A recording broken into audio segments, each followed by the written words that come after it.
అందరికీ నమస్తే అండి. వెల్కమ్ బ్యాక్ టు పోలీస్ నేస్తం. నేను ఫణిమోహన్, సబ్ ఇన్స్పెక్టర్. మన చుట్టుపక్కల జరుగుతున్న నేరాల గురించి అవగాహన కల్పించడంలో ఈరోజు మన టాపిక్ వచ్చి చైన్ స్నాచింగ్స్ అండి. ఇది ఒక రకంగా చెప్పాలంటే ఒక క్రూరమైన చర్య. ఈ చైన్ స్నాచింగ్ చేసేటప్పుడు వాళ్ళ మెడలో లాగే సమయంలో చాలా గాయపడే పరిస్థితులు కూడా చాలా ఎక్కువ ఉంటాయండి. ఈజీ మనీకి అలవాటు పడి బెట్టింగులు, కొన్ని వ్యసనాలకి లోనైన వాళ్ళు ఈజీగా డబ్బులు సంపాదించడానికి ఈ చైన్ స్నాచింగ్స్కి పాల్పడుతూ ఉంటారు. సరే, వాళ్ళు ఎందుకు చేస్తున్నారు అనేది మనం పక్కన పెడితే, మనం ఏ విధంగా జాగ్రత్తగా ఉండాలనేది ఈ వీడియోలో మనం మాట్లాడుకుందాం.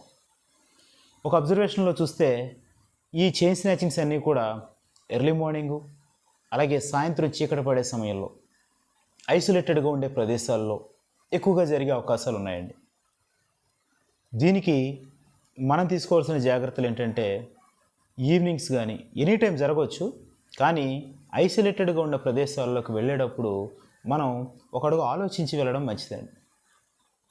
అలాగే ఈ లేడీసు వెళ్ళే సమయంలో స్కార్ఫ్స్ అంటాం కదా, వాటిని ఈ ఆర్నమెంట్స్ కనబడకుండా పైన చుట్టేసుకుంటే కొంతవరకు ఈ స్నాచింగ్స్ జరగకుండా ఉండడానికి అవకాశం ఉంటుందండి. ముఖ్యంగా ఈ చైన్ స్నాచింగ్స్లో వాళ్ళు స్పెసిఫిక్గా ఒక టార్గెట్ అనేది ఉండదండి. ఊరికి అలా వెళుతూ ఉంటారు. ఎవరు దొరికితే వాళ్ళ దగ్గర లాగేద్దాం, ఎవరి దగ్గర అవకాశం ఉంటే వాళ్ళ చైన్ లాగేద్దాం అన్న ఉద్దేశంతోనే ఉంటారండి. అంతే తప్ప పర్టికులర్గా ఇంత వయసు వాళ్ళను, లేకపోతే ఈ డిజైన్ ఉండాలి, ఈ చైనే ఉండాలి, ఒక నెక్లెసే ఉండాలి, ఇంత బరువు ఉండాలి అనే టార్గెట్లు ఏమి ఉండవండి. అవకాశం దొరికింది లాగేస్తారు. కాబట్టి అవకాశం మనం ఇవ్వకుండా ఆర్నమెంట్స్కి స్కార్ఫ్ లాంటివి మెడలో వేసుకుంటే బయటికి కనబడకుండా ఉంటాయండి. అదేవిధంగా మార్నింగ్ వాకింగ్, ఈవినింగ్ వాకింగ్కు వెళ్ళే మహిళలకి వాళ్ళని టార్గెట్ చేసి ఈ చైన్ స్నాచింగ్ కూడా చేసే అవకాశం ఉంటుంది.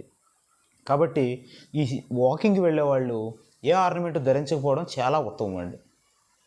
నెక్స్ట్, ఉదయాన్నే అడ్రస్ అడుగుతున్నట్టు ఈ లేడీస్ పొద్దున్నే మన అలవాటు ప్రకారం ఇంటి ముందు ముగ్గేయడం, శుభ్రం చేసుకోవడం, ఇలాంటి పనులు చేసే వాళ్ళని జస్ట్ అలా ఆగి ఈ అడ్రస్ ఎక్కడండి అని అడిగి ఆలోచించే టైంలో మెడలో చైన్ లాక్కుని పోయే పరిస్థితులు చాలా ఉన్నాయండి.